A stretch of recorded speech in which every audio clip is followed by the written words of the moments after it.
Visakha steel ప్లాంట్లో ప్రమాదం జరిగిన ప్రాంతాన్ని నారా లోకేష్ పరిశీలించారు. కార్మికులు యాజమాన్యంతో మాట్లాడి వివరాలు అడిగి తెలుసుకున్నారు.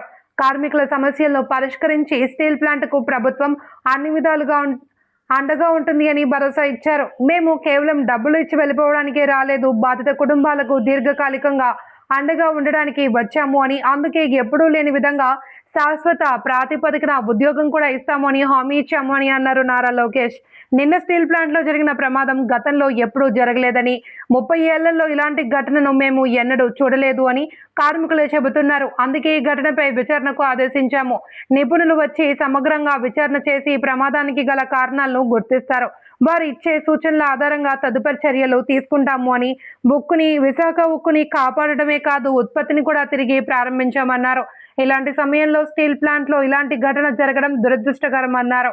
ఈ ఘటన జరిగిన వెంటనే కేంద్ర మంత్రులు, రాష్ట్ర మంత్రులు వచ్చి పరిశీలించారు అని, కార్మికులకు భరోసా కల్పించాలి అన్నదే మా అందరి ఉద్దేశం అన్నారు.